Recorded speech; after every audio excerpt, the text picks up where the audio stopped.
If you're out on the road, feeling lonely and so cold. Yeah. Oh, I was hoping we would go one more line. Okay. Hi. Hi. This is What Have You Been Reading? My name is Karla. This is Alex. And we're going to talk about what we've been reading and what you've been reading. Yeah, we're going to ask ourselves the very important question. What have you been reading?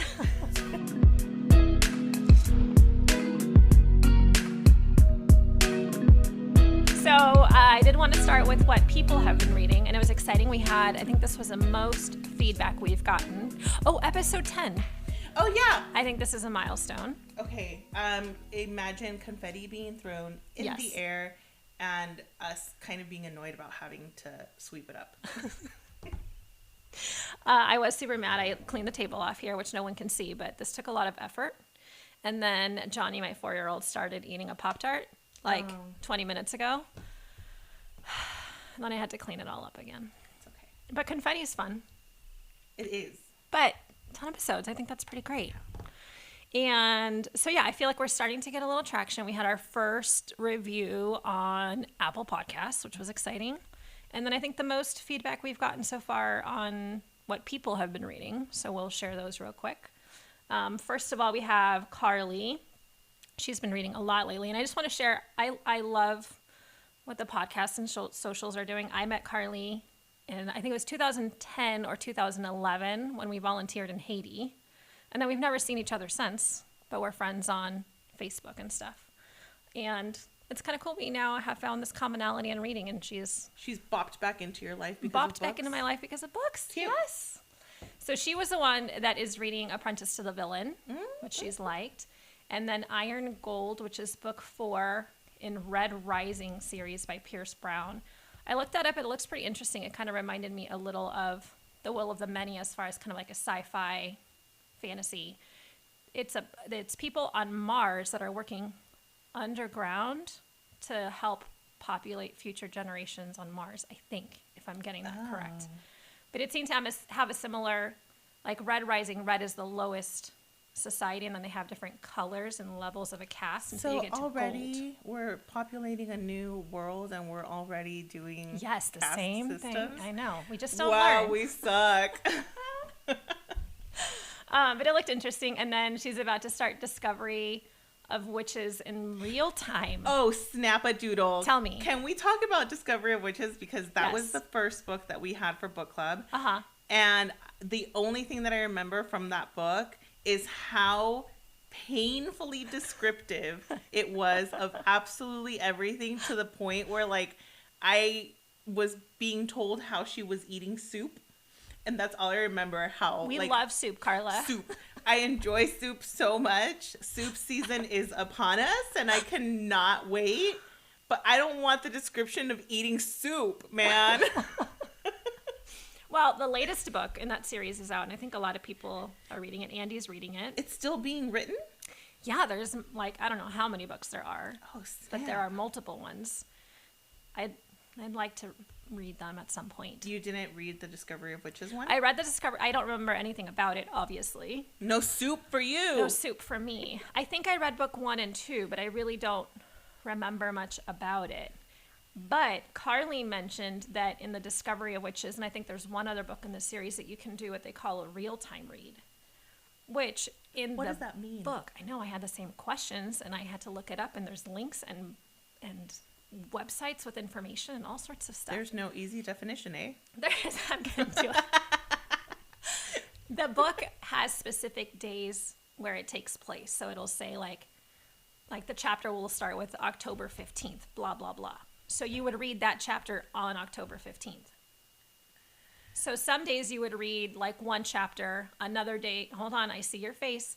You would read like 2 or 3 chapters. Maybe some days you don't read any chapters, but you're reading it in the same like season and time as the book. Don't tell me what to do. Don't tell me what to do and when to do it. I'll get to it in my own time. But for those that like it, I think that's kind of cool. I like to be controlled. There's that, and then the last one Carly mentioned was The Sicilian Inheritance by Joe Piazza, which is like a murder romance. Ooh. And then we have Novels Journey on Instagram shared that they're reading Mad Honey by Jodi Picoult and Jennifer Finney Boylan. And then we've got Agnes Sion. Yeah. Is that how you think you say it? Is reading Until You Found Me by Anne Calloway. And Misty is reading Liar's Beach, which I looked it up. It's an Agatha Christie like retelling, which could be interesting. That's as far as I got. I didn't go very further down. Okay. And then the last one, and I'll turn it over to you.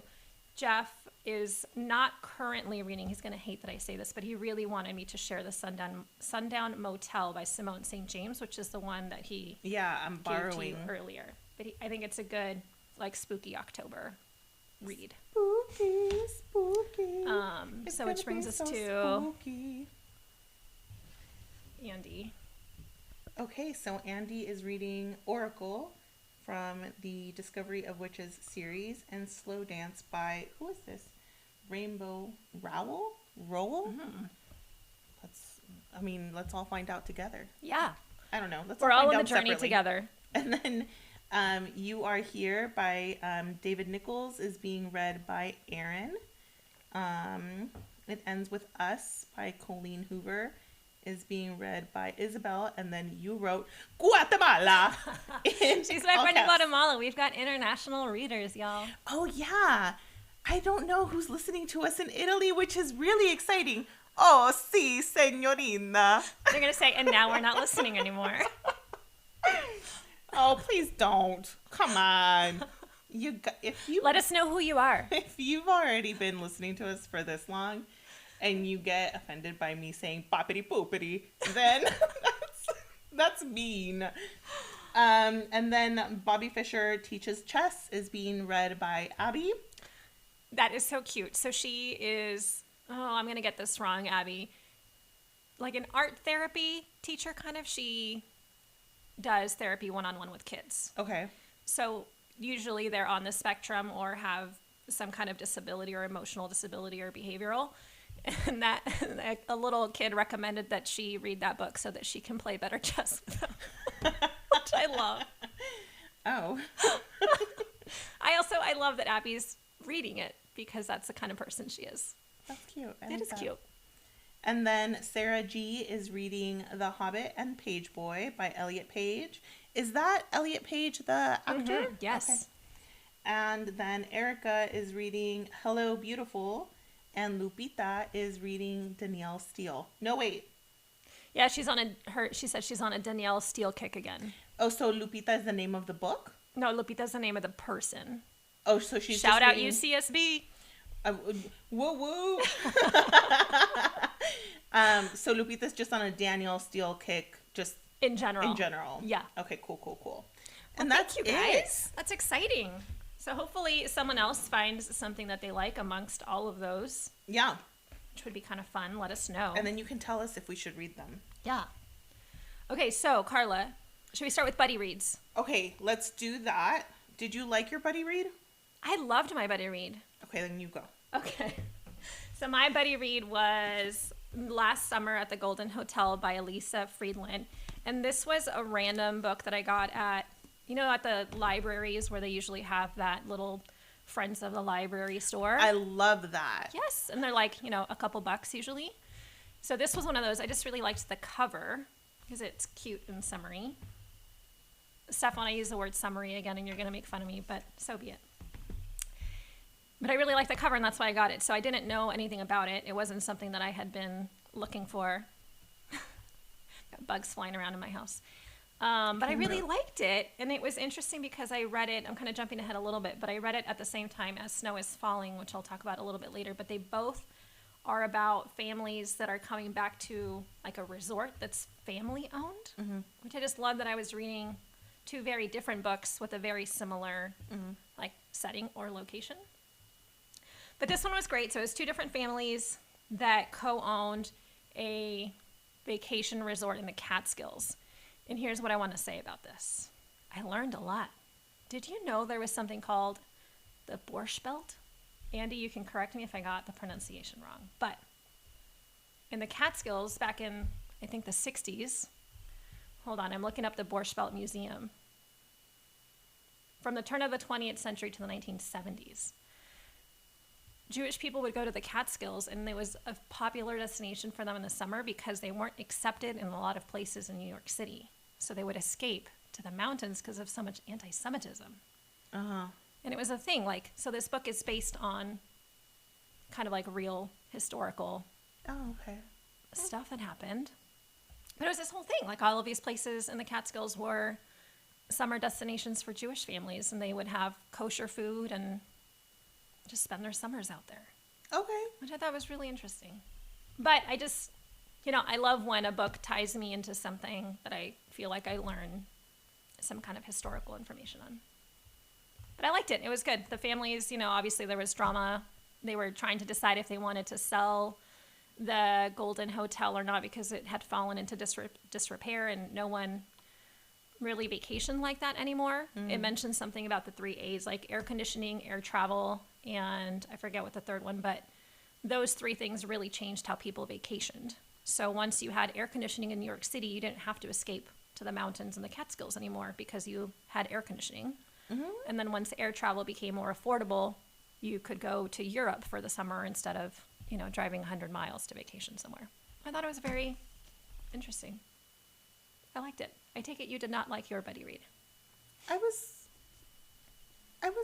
okay with it. Yeah. So I started off reading it and I felt like this was going to be good because you do get like a little heebie-jeebie feeling from it at the very beginning. And then I was just really annoyed with the main character's lack of backbone. Yeah. At the beginning that allowed for this whole story. Did she let them into the house? That she let them into the house, first of all. Geez. I mean, look. I feel like if a family comes up to your house and it's already like weird vibes because like why did they like walk through snow to get to your house? And you're like, come on in. Yeah, no, man. Yeah. I don't know. So whatever. So I don't like people with no backbone. Okay. I really feel like just say no. Just say no. Just feel free to say no all the time to everything, to everyone. Yeah. So that. And then the family like was super annoying. Yeah. The family was super duper annoying. The little girl was obnoxious. The 2 older sons were, just fixtures, just there. I didn't like them. I was really happy when the dog bit one of them. Ooh. Oh, yeah. Get him. Get him. Is it Sickum? Get him, Shiloh. But I did not like that he got kicked in the ribs because of it. Oh. Yeah. Yeah. But good bite. That was a good bite. So there's that. And then, like, it seems like there's, like, parallel worlds happening. Ooh. Which, right? Yeah. Ooh, for sure. Except no oohs. Because... They didn't go anywhere? It's, like, it's not super fleshed out. It doesn't really get explored. This freaking family won't leave. Yeah. And I texted you or emailed you or I don't know what the hell. But I was so mad. I was so mad in my car as I was hearing these freaking people were still in the freaking house the day after cooking breakfast that I yelled at my car at the audio. That's right. You did tell me. I yelled at them and I was like, get out of my fucking house. Because, like, really, get out of my fucking house. Because. Did you ever watch those commercials? Who? Because. Because se pronuncia. Because se escribe Because. Did you ever watch those commercials on, like, Univision? It was like how to learn English. But it would, like... I haven't watched Univision in, like... I haven't watched it since I was... Little. But that's one of those those I don't remember those at all. Yeah, it was like a learning English program, and then that was one of the little blurbs. What was the name of the program? Because I remember, I remember it was like buildings, wasn't it? Maybe. I remember. What's the other one? 222, 22, 22. Have you seen that? Like for an attorney? Jesus Christ! That's the phone number to call for legal help. But I guess that's all the buses for attorneys, right? It's all like 999-999, however many nines. If you need legal help 2 decades ago, then that's the number to call. I'm curious to call it now. Okay, anyhow, sorry. So, anywho, I was just super duper annoyed. So she ends up leaving her own house to get away from this freaking family, and also because her partner left her, which also annoyed the shit out of me. Aw. Not left her, but like left her to go somewhere for the day. Oh, and then never. And it's like there's these creepy people. Yeah. Whatever.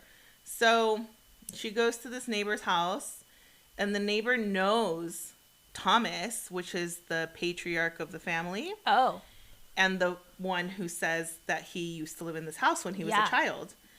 Well, get this. Okay, so he's been telling her and her partner a story of how when they were younger, they took in his sister. His sister wasn't really his sister. Okay. And they took her in, and she ended up going a little bit wonky in the old noggin. And she started thinking that, like, basically her family wasn't real, or that they had been, like, replaced. And that, like, the house was changing up on her. Okay. And that's kind of, like, what ends up happening to the main character. Yeah.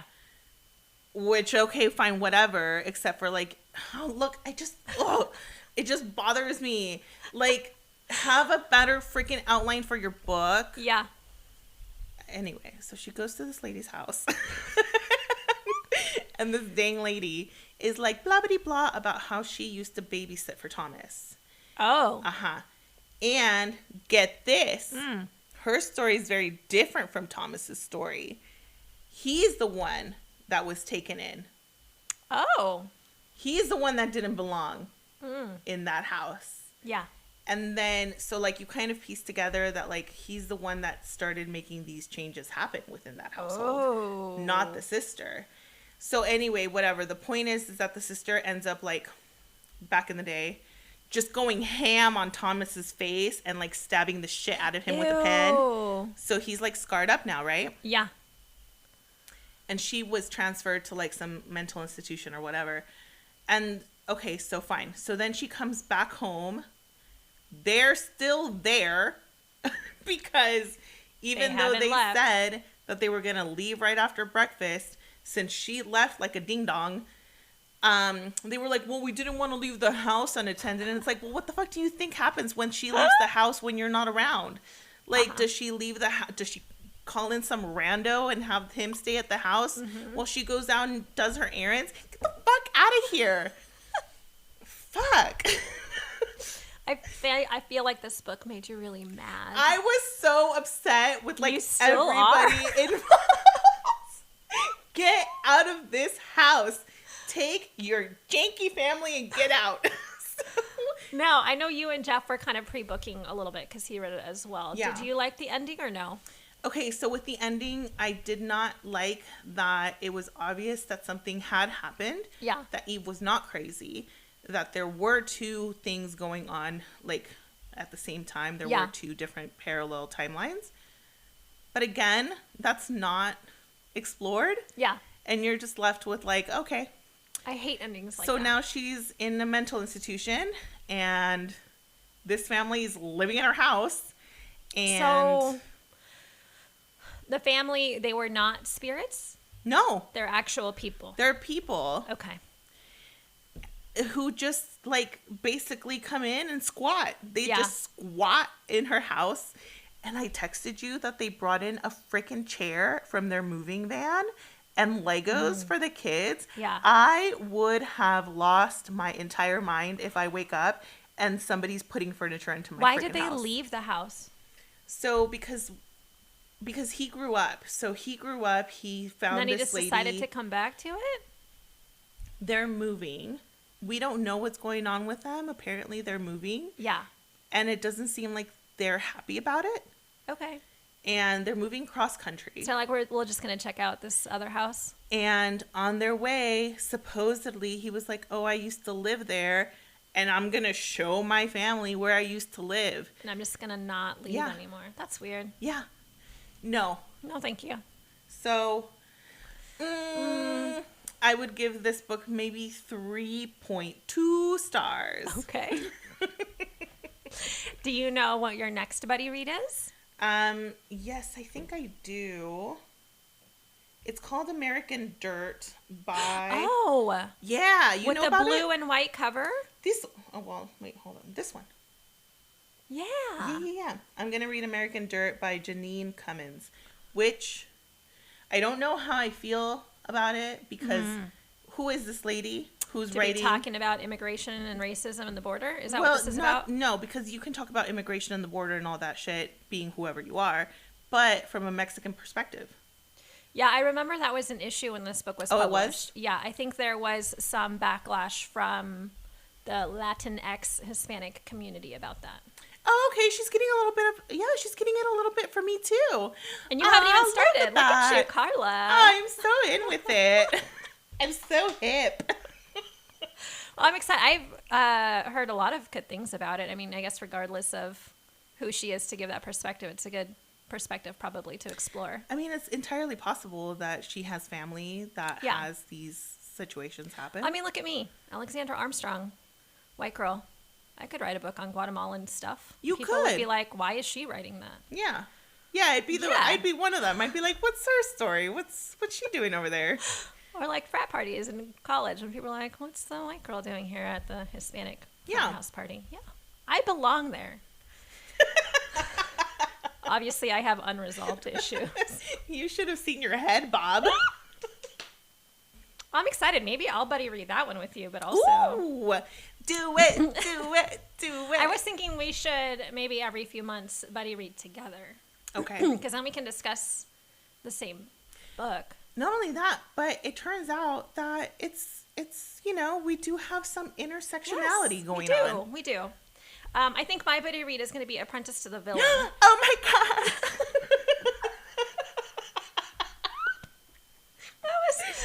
It's such a great reaction.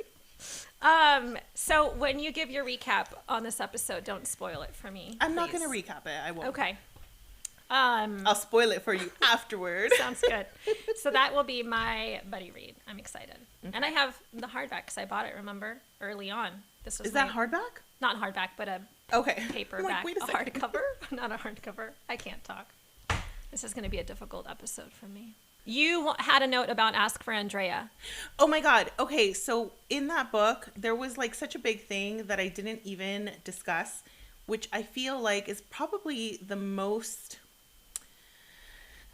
Not the most. It's one of the most interesting things of that book. Okay. In that book, the afterlife, once you've decided to let go of what's going on here, you meet with people from your past. Okay.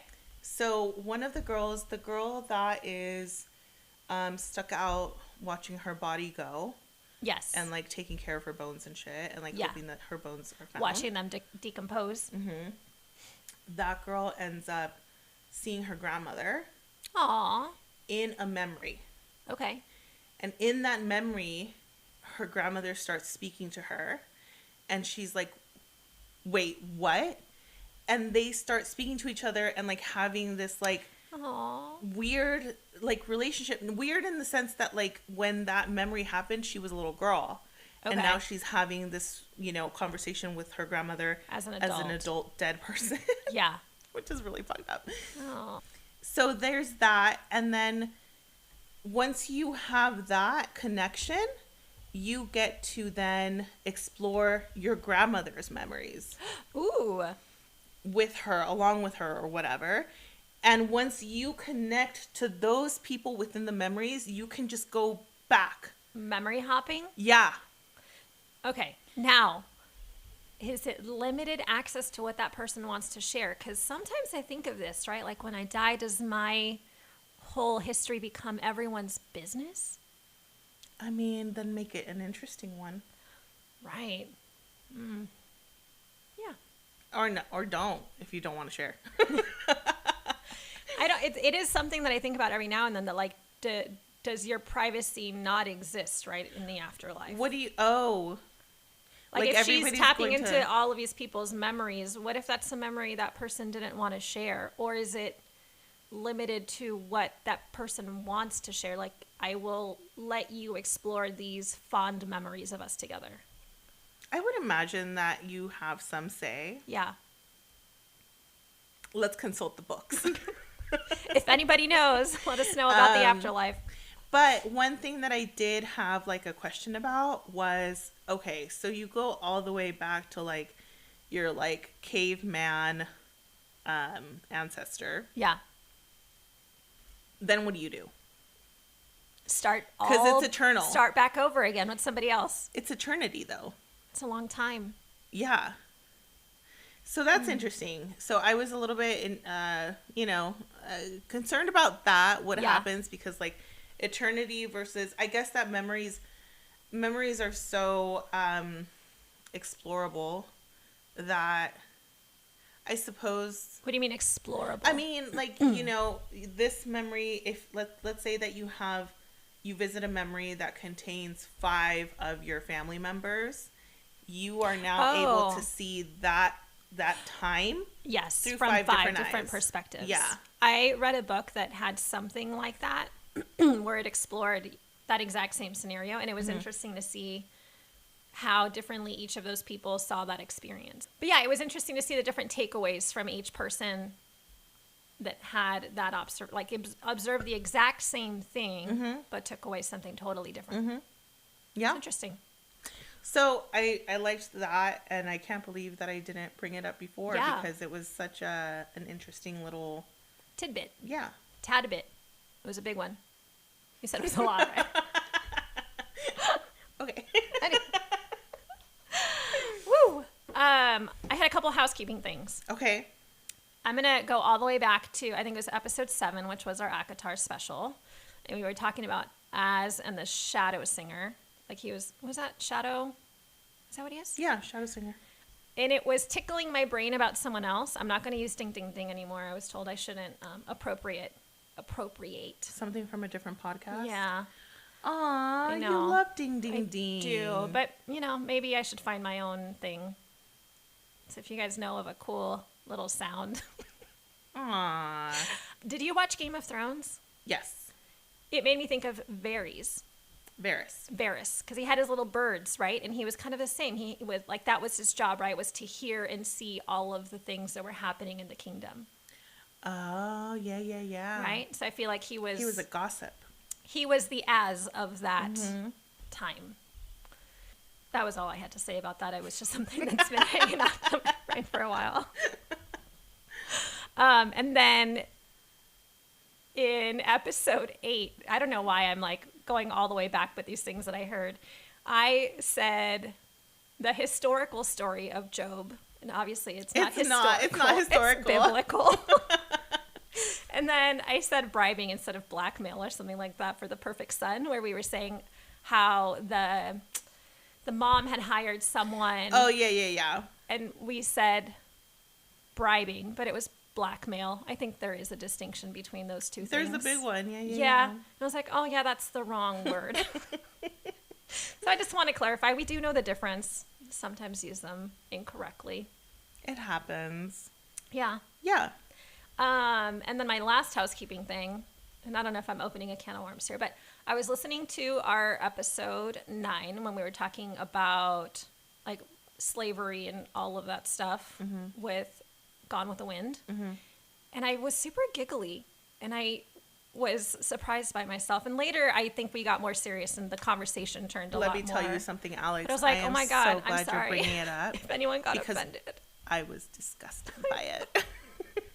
I know that our podcast runs like the gamut of like yeah. funny and ridiculous and serious. It just seemed like my humor maybe was misplaced. But then we turned it around. I feel like we had a very good discussion that was...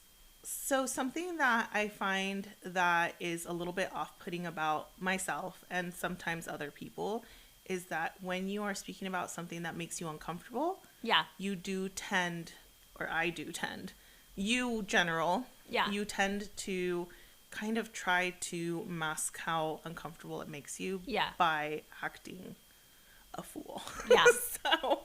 So unfortunately, that does come off sometimes as unempathetic to what's being discussed. And so, But I do feel like we turned it around. I mean, I think we had a very good discussion of those subjects that was very sensitive to how serious they are. But I just wanted to say I did check myself on that. And then the last thing I just want to say before we get into really the books that we're reading, there were 2 books that have been announced that are coming out next year that I'm very excited for. Okay. So one is Abby Waxman, who I talked about when Krista gets out of her shell. Yes. Comes out of her shell. Yes. So she has a new book coming out, which I'm very excited for because I really liked her writing style. And then literally that same day, Frederick Bachman, who I've talked about before, my favorite author who wrote Anxious People and Beartown. And you're looking at me like you don't know what I'm talking about. No, yeah, your series, your favorite series. Yeah. My favorite author. So he's got a new book coming out next year called My Friends. And just from reading his little Instagram announcement, I know I'm going to be like, it's going to be one of those that I'm laughing hysterically and then I'm crying and sobbing and I'm so excited. Should I read Frederick Bachman, man? I mean, you're asking me. I say yes. Okay. I'll give it some thought. Yeah. Ooh, where should you start? I think you should do the Beartown trilogy. Well, that's the one that I would probably go with because... And that's the one that, the giveaway, that's the one that I'm hoping the person gets hooked on it. Oh, yeah. Speaking of which, that person has still not messaged us. They did. Oh, they did? Yeah. I didn't see. I just checked yesterday. Yeah, they did. Their address? Yeah. Yeah. Okay, so we'll be sending that out. Yes. Thank you all for participating. That was fun. Oh, yeah. I was, like, super into it, and I told you that. I mean, granted, we paid a little bit for the advertising, but it worked. Yeah. And hopefully everyone that's following us now is into the podcast. And I lied. There's one more thing. I have one more note. Okay. Misty commented on Spotify, which is kind of hard for me to check all of these. We have all of these platforms, which I'm so excited about. But then I get anxiety that I'm missing the tons of interaction we're having with you.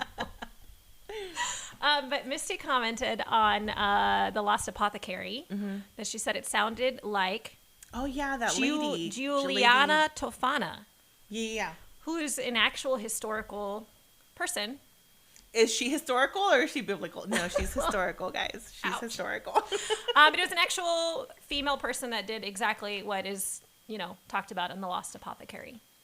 Get that revenge, girls. So, thank you, Misty, for making that connection. Ding, ding, ding. No, you can't use that anymore. Okay, Karla, what have you been reading? Okay, so I've been reading a few things. Again, I really wanted to get into scary. Yeah. And remember that I told you that I was going to read Incidents Around the House? Okay. A novel. And it was good. Okay. I was sufficiently creeped out to say that, yes, it is a scary story. Okay. However, I don't know if I just have like a higher threshold for like reading because I don't imagine things. Oh, that's right. So I don't know if my threshold is so much higher that like I need you to like freak me out in order for me to be like, ah! Okay, I might regret this, but what is a scene that would freak you out? Girl, I don't know. Okay. I don't know. Like you need like the graphics of someone being stabbed with like the blood splatter, or like someone walking down gore. A spooky hallway and the anxiety of building and not knowing what's there. Maybe the anxiety is missing. Yeah. Because like I'll like feel like, ooh, what's this all about? And then like it's Canadian like, Karla. It's like, it doesn't do what it just sometimes feels, and this was the case for We Used to Live Here. It feels sometimes like you're on a roller coaster and the drop just is lackluster. Jeff mentioned that was not very spooky to him. It wasn't. Yeah. It wasn't. It feels like there's a buildup and then you don't get the drop. I think you and Jeff should continue reading books together and you can compare and then we can determine if it's your lack of imagination, visualization. It's not visualization. Because now I'm curious to see if that's it. Maybe. But Jeff also didn't think this one was spooky, so this was not a good example. It was not a spooky. It was not a spooky. And I wanted so much to be spooked. So anywho, Incidents Around the House, it's told from the perspective of a little girl throughout the whole book. Okay. And it kind of took me a while to get into that. Yeah. And for a little bit, I was hoping that at some point it would switch to narrative instead of first person. Okay. Especially from a little girl. Yeah. However, it worked. It worked really well with the book because you start to really care about this little girl and her family. Yeah. And you meet the mom and the dad. And the mom is kind of not great. She's not awful. Okay. But you can tell that, like, maybe she wasn't ready to be a mom, or maybe she just hasn't explored, like, all the facets of her life that should be explored before you become a mom. Like cheating on your husband and all that stuff. Like, okay. All that. Do that before you have a child, maybe, you know? Yeah. But whatever. So, and then you meet the dad, and the dad is, like, all in with this family. Okay. And you come to find out later that the dad is not the real dad, and that it was a choice that they made together to not tell her until, like, later. But they end up having to tell her now as a child because they're trying to take away some of her innocence. What? So that she is not as vulnerable to the thing that's stalking her. Oh. I mean, just tell her that Santa doesn't exist. I mean, I feel like that's a pretty good one. It's so sad. It's so sad. And, yeah, it's a little bit heartbreaking. Like, the book is heartbreaking in that sense because, like, the little girl is just, like, you know, being a little girl, and the parents are, like, doing everything they can to, like, save her from this entity that's living in her closet. Yeah. And has come out of her closet now and is now following them throughout whichever house they go to, trying to escape. And so is the gist of it that if she grows up, she'll stop seeing? If she doesn't he'll have stop existing? That innocence that's so attractive to, like, bad things, then it'll leave her alone. Yeah. As it turns out, that's not the case. She still does not get left alone. But anyway, whatever. So the point is that, like, she calls this thing Other Mommy. Yeah. And I will say that the description of Other Mommy is fucked up. Ooh. Oh, if I could see things in my head, I'd be like, ah! So maybe it is it is your lack of visualization. Like, I was like, oh, snap. Can you imagine? No, you cannot. But can you imagine? Okay, so it says that, like, her eyes are, like, on the side of her face. Oh. Sometimes. And sometimes she's, like, holding her own head. This is like Nightmare Before Christmas It's style. fucked. It's fucked. And then, like, sometimes she slithers out of the closet. Oh. What is this thing? You don't know. It's her other mom? She tells her to call her Other Mommy. Creepy. So, whatever. So then this thing, okay, I guess I did like the book. I was going to say, that sounds pretty creepy. It is creepy, but it's not scary. Okay. So, I don't know what I need. And, you know, I'm going to count my lucky stars. Uh-huh. Let's just, maybe I don't need to be terrified. Whatever. There's so much going on in Karla's mind right now. Okay, so anyway, whatever. So this thing comes out of her closet, and she asks the little girl if she can go inside her heart. I know. The answer's no. The answer's no. Then the little girl says no for months, right? Yeah. But then, like, it escalates, and she starts, like, not staying in her room, not staying in her closet. She starts. I mean, would you? I wouldn't. No, the thing. Oh, I was like, I wouldn't want to stay in there. Like, she starts off inside the closet, and then she slithers herself out, and then, like, she tells the little girl that, like, she's asking as a friend, but like, if she's not willing to share, then maybe she's not going to be asking so nicely. Yeah. Ah! Ooh. So then it starts leaving her room, following her to the park. But no one else sees it? No one else sees it yet, but then they see her at a party. One of the friends that comes to the party, she sees Other Mommy. And the friend is like, what the fuck? And she, you know, she goes. And then that same night, the mom sees it. And the mom is like, oh, hell no. They hightail it out of the house. And they go to a friend's house. And the friends are like, yo, you can't stay here because that seems like a lot. So then, that's so sad. So that's then, a good mom, though. You yeah, know? yeah. So then they go to the grandmother's house, and there you meet the most bad bitch grandmother ever. Yes. She's like, tell me what's going on. Does she bring out the eucalyptus and the rosemary? But and I really like that the grandmother was like, she's like, she can tell that they're lying to her about why they're there. Yeah. And she just finds out, and like, she's like true blue. She's like with them. Yeah. Okay? I like that. Yeah. I like that the grandmother didn't cower in fear. Yeah. So anyway, because, old age. But, so, yeah. True love. Oh my God, I know. Right? Like, those are your people. Like, that's your daughter and your granddaughter. Those are like the people that you love the most. You're going to do anything you can to protect them, even if it's against other scary mommy. With the son-in-law too. Yeah. Just a nice family. So then they end up having to leave the grandmother's house, and the grandmother takes them to her friend's house. Wow. And her friend is like, yeah, come have drinks, blah, blah, blah. And then the creepiest thing happens. The little girl has to go to the bathroom, and I don't remember why she can't see, but she goes to sit down, and she feels herself sitting down on someone instead of the toilet seat. And she thinks that maybe she just made a mistake and now she's peeing on someone. But it turns out to be other mommy, and she knows about it because other mommy's hairy. What the fuck? So then... Did you ever watch Arachnophobia? Yes. Yeah, I couldn't pee in a toilet for a long time after that. Or take a shower. Oh, somebody did get a snake in their toilet bowl. Like in real life. Yeah. So there's that. There's that. So, anyway, the grandmother's friend freaks out, and she kicks them out also. She tells them to get the heck out of her house. Wait, why did they leave the grandma's house? Because it seems like they, like... It's following them. So they're just trying, but obviously they can find them. So then that's when they talk to one of the dad's friends. Do they go to a priest and get holy water? A medium. Oh, okay. And the medium is the one who tells them, hey, you know what? Maybe we should take away some of the innocence that this little girl has. That's probably making it so that this evil entity is like latching onto her. Yeah. So they tell her that she's not her dad's daughter.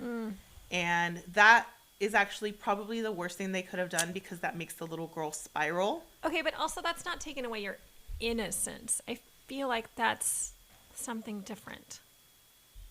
Well, I guess that was the most worst thing that they could tell her. Yeah. At her age, maybe? I feel like innocence is like this place of... Well, I mean, she comes to find out that her mom was cheating on her first husband. Yeah, I guess that is a lot for a kid to handle. I just feel like that's different than like believing in Santa Claus. Well, I guess believing in the wholesomeness of your family. Yeah. Yeah. Poor girl. So, spoiler alert. Skip ahead. They go back to their house thinking that, okay, so now they've done this, and they're hoping that it worked. As it turns out, it didn't, and the grandmother is now dead in the closet.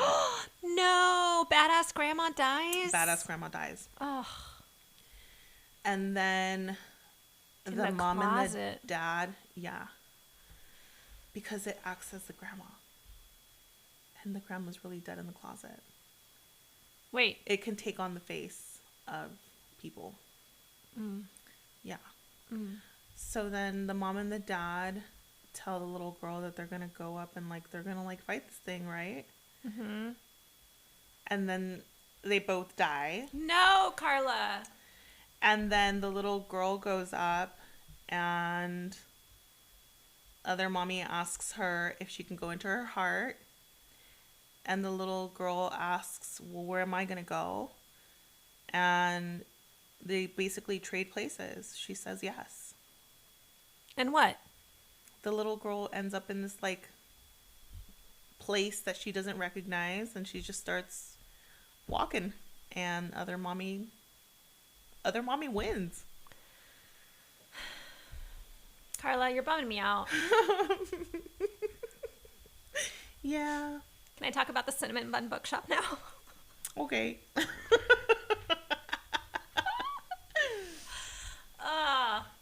a bummer of a book. Oh, it's such a bummer. Ugh. Okay. The Cinnamon Bun Bookshop. This is really a 180. It's the follow-up to the Pumpkin Spice Cafe, which I read last year. You're shaking your head. Karla, don't judge me. They're cute little romance fall books, and they're adorable. Okay, tell me. They're by Lori Gilmore. The cinnamon. If you're out on the road, feeling lonely and so cold. Yeah. I was hoping we would go one more line. Okay. So Hazel and Noah are the main characters. But, you know, it's small town. It's supposed to be fall vibes. That was the one thing I didn't like about it, is the cover has, like, fall leaves and trees and stuff. And it was really more about summer. Like, they had all of these summer activities. And then at the very end, they get into fall. Which I'm like, You're bamboozled. I felt a little bamboozled. I would have loved to read this during the summer because it was like a summer-y book. But it was cute. I liked the characters, and I really enjoyed it. So that was an advanced reader copy. It just Okay, came but what's out. it about? It is about, I'm telling you, small town. So I thought you were done. Okay. Hazel is the owner. Well, she manages a little bookshop in a quaint little town. And then there's Noah, who is part of their group of friends, but he's like the super hot guy, and she's like, he would never be into me, obviously, because, you know, why would the hot guy be into you? Yeah. But she's about to turn 30, I think. And she's like, oh, I'm super safe about everything, and I haven't had any adventures, and I like work in this bookshop, and I go home, and I want to do something fun before I turn 30. So she turns to Noah, who is the guy that, you know, sleeps around with all of the ladies that come into town for the summer and is very fun. So she's like, hey, can you help me kind of get out of my shell and do fun stuff? So they spend the rest of summer doing these different fun activities and obviously falling in love. Yes, Karla, you have a question. Did Noah always like Hazel, and this was his opportunity to like feel that out? Correct. To see if he liked her for real? Yeah, I don't think I'm spoiling anything because he admits very early on that he always thought she was hot. Aha. Yeah. Aha. Aha. So, you know, one thing leads to another.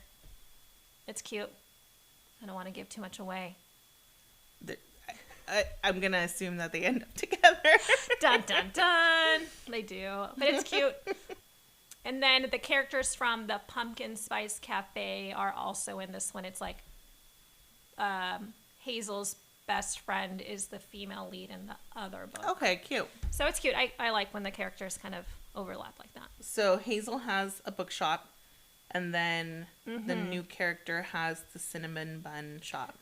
Flip it. So it's a cinnamon bun bookstore. Oh. Because they have free cinnamon buns on Sundays at the bookstore. Super cute. I want free cinnamon buns. Only if they're like cinnamon buns from like the Cinnabon. Because was it with you that I got a cinnamon roll? And it was lackluster. And I it think always so. seems to be. I think cinnamon buns are tough. Kind of like, oh my gosh, the eggs that have the hollandaise sauce on them. Benedict. Eggs Benedict. Those are tough to find good ones. Yeah. Because the hollandaise sauce can be very subpar. I think it's the same with cinnamon buns. I keep saying cinnamon rolls. Okay. Right? I feel it's the same with blueberry muffins also. I make a mean-ass blueberry muffin. Don't. I really do, Karla. And I put the little coarse sugar topping on top. Oh. Yeah. Oh. They're delicious. I'll have to make you some. Oh, yes, please. So, I feel like there are some things that, like, smell better than they taste. Absolutely. Which a is cinnamon roll will always smell delicious because you have cinnamon. Yeah. And then you take a bite and it's like, is this worth me continuing to be a chunky monkey? And the answer is always no. Oh. Where have you had your best cinnamon roll? It has Cinnabon. It has to be Cinnabon. Because they're like the worst. They have like 10,000 calories. Yeah. They've got all that topping stuff. Yeah. They've got the pecan. Ooh, the pecan. Yeah. Fuck me up. I got a giant cinnamon roll. Jeff and I went to this cabin in Idlewild for my 40th last year. And we stopped at this really cute little cafe and they just had a giant cinnamon roll. And like we said, it looked good. It smelled really good. Yeah. And then it was dry. And then I had this giant cinnamon roll. What are you going to do? I did not eat it. Oh, my God. But it was a waste of money because it was not cheap. Well, no. Cute little mountain town with a giant cinnamon roll. Yeah, of course. They're going to be like, here, pay us $25 for this dry-ass pastry. Yeah. Which brings me to, did you see that one girl that bought like a croissant lamp? No. Are we talking like social media, like a random video? Yes. Some girl made a video of her croissant lamp. And she was like, I ordered this croissant lamp from Temu. Okay. And this girl Mistake number one. Apparently she got home one day from like a hot day. And she got home from work. And she saw like a bunch of ants going in and out of her croissant lamp. And she was like, what the fuck is going on here? Yeah. So then she poked a hole in there, or made a hole that was already in existence bigger. Mm-hmm. And it was kind of crusty. So she broke it open on camera. Uh-huh. It was a real hollowed out croissant that they had dipped in resin. What? Okay. And then... Wait, I have a question. She scratches at the inside and crumbs fell out. And then she tasted it. Ooh. And she was like, yup, that's pastry. So wait, the lamp is literally the shape of a croissant and the size of a croissant. Yeah. So it just has a lighting mechanism inside? So I guess that they like hollowed out a little piece of the bottom and they stuck on those little... That can't be safe. Those little nightlight thingies. Yeah. And then they dipped that in resin and sold it to her. How much? I don't know. I want to know how much. But they sold her a hollowed out croissant and sent it to her. What the heck, man? How much for a croissant lamp? $30 on eBay. What about Temu, though? Okay, let's see. Temu's going to be like, for the cost of one croissant, you can get a lamp. Maybe they don't have them anymore. Croissant lamp, Temu. Nah, man.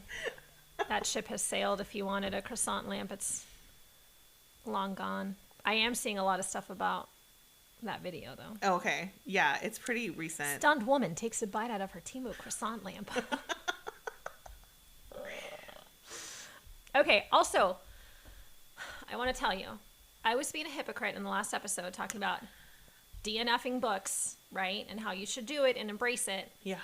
It was really, really hard for me to DNF Same As It Ever Was, which I was talking about in the last episode. But yeah. I did it. At 30% you wrote down.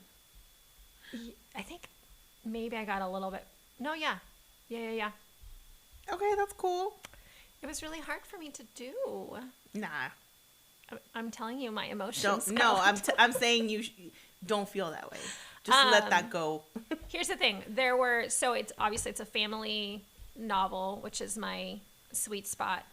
And there were really great quotes. Mm-hmm. There were things that I really enjoyed reading about. I just couldn't get into the main character or the other characters or the storyline. But... It's the whole book. But I think it's going to be like the Dutch House. We're going to talk about it all the time. Oh my God. There's I wrote a quote down and it made it into I made my calendar for next year and I like to use book quotes and there was one that I really liked from that book, but I did not finish it. Okay. That's fair. Yeah. It's cool. Yeah. So. Wait, can I finish talking about this one? Which one? Same As It Ever Was. I do have some topics. Oh, okay. So one is that it's dual timeline, right? So it's like going back to when she had a toddler and then her as like a 60-year-old woman, which brings me to, I feel like that's how most books are now. You don't have a straight timeline. Like Gone with the Wind was point A to point B. Yeah. You know, most books back then were linear. And now it almost seems like when you're in, getting your master's degree in literature, you're told you have to have multiple timelines to make your book interesting. Or like this is the modern way of writing. I don't ever notice these things when I'm reading. Yeah. Or maybe it's family novels specifically that have kind of that bouncing back between. You know why that has to happen though? Because giving you background. Because whatever is happening with you now in your family, it has like something in the back. Yeah. Like, this is the animal that you're dealing with now, but there is a lot. This animal has a tail. Yeah, that is an interesting point. Maybe it is specific to that genre. The other thing, one of the things that kept bothering me about that main character, the mom, is that she would say something. She's like, oh, that came out harsher than I meant it to. Which the first time I'm like, cool. But then after the 10th time, I'm like, I think you're just a bitch. Hey, hold on now. What? I mean, she's talking to her daughter and she's being like super judging. She's like, oh, well, that came out harsher than I meant it to. Well, what? Sometimes you say things and you don't think about them before you say things, and you don't check your tone before it comes out. That, like, as a 60-year-old with grown children, maybe that's something she should have addressed already? Look, sometimes it's hard. Okay, but do you think if that is you and you catch yourself constantly thinking, oh, that came out a little harsh, then maybe you try to work on how to not make it harsh in the future? Or do you think it's up to other people to just understand that that's how you are? I didn't realize I was touching a nerve. No, Alex, I don't think that other people need to just understand that's how I am. God. I've never gotten offended by stuff that you say. That's because I am just a peach when I'm You outside. are a peach. But, okay, so what bothered me with her in this book is she's saying these things to people that are close to her, like her daughter, her son, her husband. Okay, I'm going to give you an example. Okay. Of something shitty sometimes that I do. Yeah. Which is like, if I've made up my mind. Yeah. And you are, fuck, this is going to sound terrible. Fuck it, whatever. If I've made up my mind about something. Yeah. And you are helping me do this specific task that has nothing to do with you and everything to do with me. Yeah. And I have asked that you do X or Y. Yes. And it is a statement. Yes. Of like, please do this. Okay. And you come and tell me, well, blah, blah, blah, blah, blah, blah, blah, blah, blah, blah. And it's like, please do this. Yes. And if I still get pushback, it's like, this is not a negotiation or a request for an opinion. Yes. This is not an ask for an opinion. This is an ask for I feel like we're talking about help. a very specific situation. What I'm saying is like, that comes out harsh. Yes. You know, where it's like, this is not the time for, let's see which one is the best option. Yes. I think that's very different, though, than like constantly having a shitty response to someone. Okay, well, maybe. You know? All I know is that whatever, man. It was not an attack on you, Karla. I'm just saying it made for a very unlikable character in this book. That came out really harsher. That came out a lot harder than I meant it to. It's like, I've been telling you this whole discussion that it's basically me, and you're like, well, it makes for a very unlikable character. Sorry. Okay, I think, again, going back to what really bothered me is that she's saying these things to her children. Okay. And, like, she's just making them feel very guilty about stuff or about the decisions that they're making or their adult lives. Oh, and I don't she's like being, that. like, super judgy. Okay. And then, but in her mind, she's like, that came out. But she keeps saying that. And even to her husband, she was kind of a bitch. And he's like, he seemed like a very nice guy who stuck around through things. And she was still kind of mean to him. And she recognized it. Okay. You know? All right, fine. I am somewhat mollified by this. I'm sorry. Anyhow, I DNF'd it. I'm really proud of myself for that. Do you want to talk about the grace year before we wrap up? The grace year. I think I'll save Snow is Falling for my next. The grace year was my book club pick. Yes. And I had picked it because I met this one girl at like a friend gathering, and we were talking about books and stuff. And she told me that she had read this book and that like she had loved it. And I was like, oh, what's all that about? Okay, so sorry. The Gracier was your book. Okay, right. So then she was telling me that she had really liked that book. And I was like, okay, what's it about? And she kind of told me that it was this dystopian kind of world where... I like the word dystopian. Ooh. It's one of my favorite genres, dystopian. Yes. Oh, when the world has fallen apart? Yeah. Let me know all about it. So, what was I saying? Oh, yeah. So she's telling me that these girls, like, whenever they get their period, that's when they, like, get carted off. Ooh. And basically every year, all the girls that have come of age, they are paraded in front of the men in this village, and they get to be picked as wives. Gross. And then, so like once they get picked as wives, I am thinking of that Akatar festival, right? Which is where Farah met Reese, or Reese found her. But that was more like a smorgasbord of sex. That's true. It was a little bit. Well, no, but the guy didn't. Smorgasbord. Didn't they like run around and find a woman? But the women are into it. Or are they? It didn't seem like anybody was fussing. It didn't seem like people were like, oh no, my virtue. Please, Tamlin, don't. Oh no. No. Okay, but here, the girls are like, I don't know, old farts, old geezers can choose these young girls that, like, think about it. They just got their period. So it's icky. Like, gross, right? And have you heard that now girls are getting their period sooner? Super early. Yeah. That doesn't seem to be the case here. Okay. They have not been eating the chicken with the growth hormone in this world. Okay. So we're not talking... So, yeah, we're talking about, like, I'm thinking 15, 16. Okay, not 12. No, not 12, thank God. So, so they get picked, and if they don't get picked, then upon their return from the Gracier, they're going to get, like, sent to work at a farm or, like, whatever. Their lives are going to be, you're either going to be, like, shit out of luck farming and, like, having manual labor. Yeah. Or you're going to be shit out of luck in a household being married off to some dude. And just having babies. Yeah. So, but apparently being married is the best option.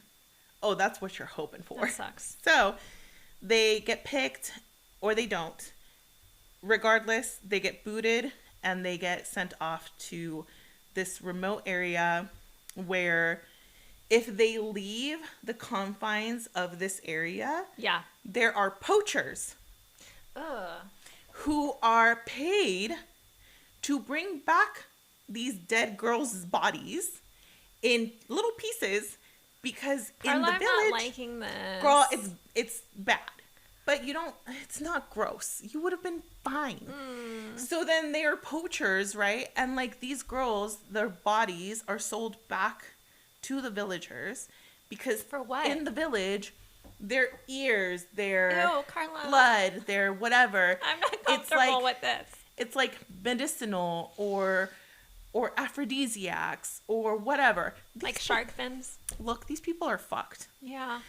Okay. How was this received in book club? People liked it.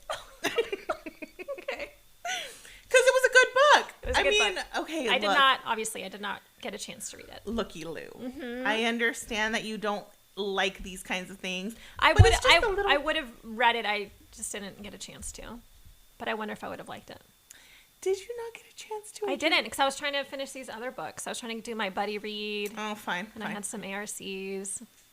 And then you probably read read the description. I was like, no. And you were like, no. So anywho. Facts. So, like, they are, like, they have this danger of being poached, right? Yeah. On top of that, inside of this confined area, these girls are wackadoodles. And they get sent off because they want to have the girls expel their magic. Okay. Which is stupid. But whatever. The point is that what nobody knows is that the reason that they go wackadoodle is because they're drinking water that's contaminated and that's making them get high. Okay. They're high throughout the entire grace year.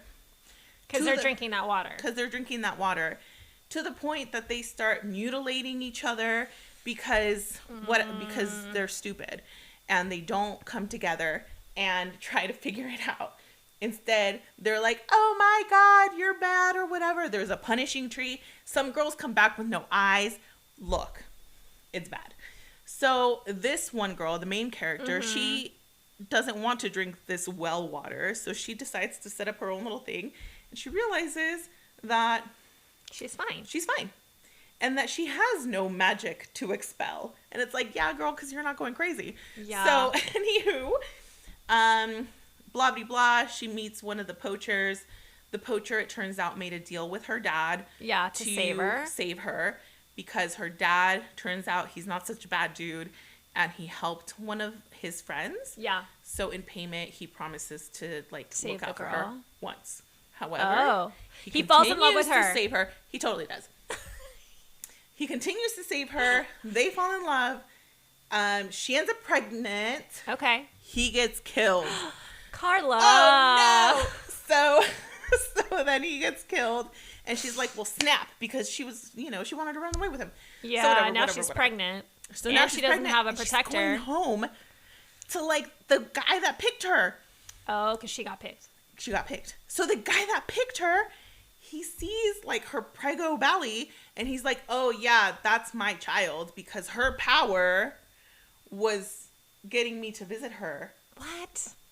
So they either have to accept this lie or tell the truth and say that these girls have no magic and that they've just been having them torture each other for years. So they accept this lie as truth. They get married. Look. Hey, that does happen a lot. The lie is truth? Yeah. I feel like we accept a lot for the sake of, maybe not you and me, but oh, yeah, you and me too. You and me too. We're like, oh, yeah. Yeah. So the book was really good. I feel like it has a lot of feminist, not undertones. They're tones. Very out there. Yeah. Not out there, but very very vocal? Present. Okay. Yeah. Strong. And if you look at my little little blurb. Let's see. I was like, why do we accept this? Because, like, we totally accept this in real life where, like, women are made to feel like we're, like, these, like, irrational, emotional, just, like, psychotic banshees once a month. Or even, like, the whole month. Yeah. Like, we're so crazed. Dude, don't get me started on perimenopause. Oh, my God. And then, when you're young, it's because you're young and you don't know what you're doing. Yes. When you're of age, it's because you're on your period and you're irrational and emotional and hormonal. Yeah. When you're old, it's because you're this, like, old crone and, like, who's going to listen to this crazy old bat? And it's like, when do we get to be taken seriously as equal human beings? Fuck you guys. This other podcast that I love, it's called Nobody's Listening, Right? And it's a husband and wife talking about nothing and everything. But she brought this up because she is going through perimenopause. And she's like, it's not fair, right? That exactly what you're saying. You know, we go through, we get our period, and then we start having all of this once a month, and then we go through menopause, and we go through this again. Whereas men, it's just like stable. Well, no, supposedly men also have, like, hormonal changes. Can you tell? No. It's not the same. You say, why do women act like ants and men like grasshoppers? Oh, yeah, Bug's Life. Like, why do we as a group not act like the badasses we are? Yeah. Do you know how much we could accomplish if we all stopped being, like, such backstabby assholes and actually noticed that, like, if we banded up and, like, didn't put up with this bullshit anymore, we would get through so much medical stuff is just like the basics, okay? Yeah. For example, all of the stuff that we know medically has been done so through trials on men. We know how men react to X, Y, or Z. We don't know how women react to it. Yeah. That's also why, like, we don't get pain medication when we're like not doing well, but men do. That same podcast, they were talking about test crash dummies, like in cars, you know, in seatbelts, and it's always men. So you never have boobs. Exactly. Like, the seatbelt is not, like, it works differently, obviously, on a female body, but it's never been tested. The freaking seatbelt is always, like, cutting my neck because, like, of my boob. Just one. Anyhow, But a good book. It was a really good book. Cool. I recommend. So read it, Alex. Okay. Read it so you can get fired up with me. Okay. Okay, well, that was a lot. We covered a lot of ground. Yes. Well, thank you guys for listening. We can't wait to hear Thank you. what have you been reading. Tell us it all. Oh yeah, follow us, do the reviews, do all of the things, leave the comments, engage us in social media because we love it. We get so excited when we see anything. We text each other like, oh, blah blah blah blah blah, and then the other person says, "Yay." It's true. All right. Happy reading. Bye. Thanks.